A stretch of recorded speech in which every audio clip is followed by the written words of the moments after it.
बात उस web series की जिसकी आलोचना से पूरा सोशल मीडिया भरा पड़ा है।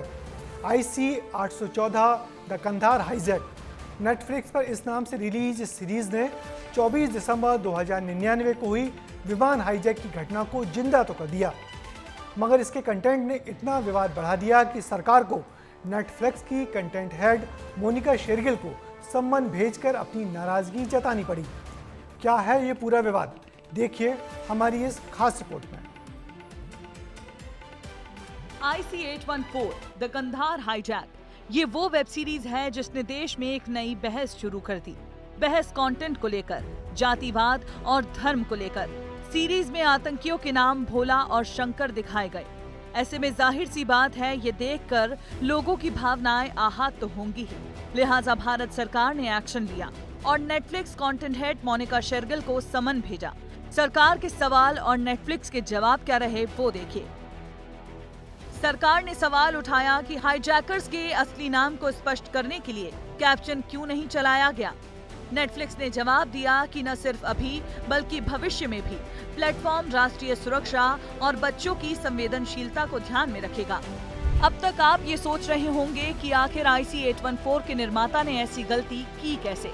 तो दरअसल ये निर्माता की गलती नहीं है, बल्कि कंधार हाईजैक के आतंकियों ने कोड नेम में ही बात की थी, जिसकी पुष्टि खुद गृह मंत्रालय ने की थी। साल 2000 में केंद्रीय गृह मंत्रालय ने कंधार हाईजैकर्स के असली नाम भी बताए थे। इसमें 5 हाईजैकर्स शामिल थे, जिनके असली नाम इब्राहिम अतहर, शाहिद अख्तर सईद, अहमद काजी, मिस्त्री जहूर इब्राहिम और शाकिर था, जिसने कोड नेम में बात की थी और नाम बताए थे चीफ, डॉक्टर, बर्गर, भोला और शंकर।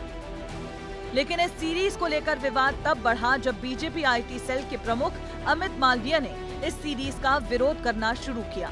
उन्होंने सोशल मीडिया प्लेटफॉर्म X पर कहा कि डायरेक्टर अनुभव सिन्हा ने गलत काम को छिपाने के लिए वामपंथियों के एजेंडे का सहारा लिया। IC 814 के हाईजैकर्स खूंखार आतंकी थे।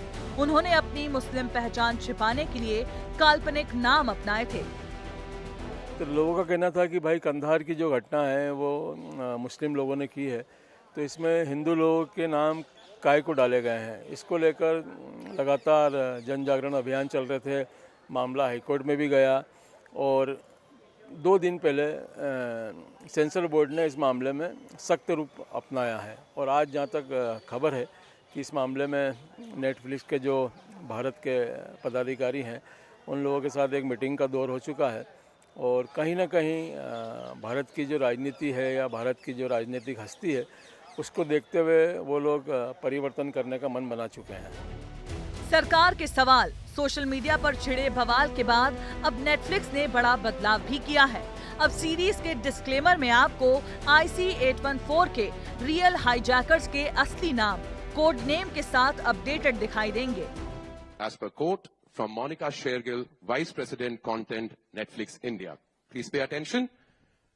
For the benefit of audiences unfamiliar with the 1999 hijacking of Indian Airlines Flight 814, the opening disclaimer has been updated to include the real and code names of the hijackers.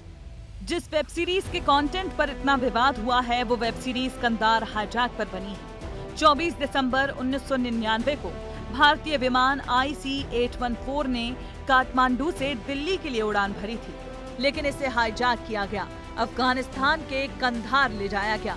178 यात्रियों की रिहाई के बदले भारत सरकार को 3 आतंकी रिहा करने पड़े थे। इस घटना ने एयरपोर्ट की सुरक्षा पर सवाल उठाए थे, जिसके बाद भारत में एयरपोर्ट की सुरक्षा में कई बड़े बदलाव भी किए गए।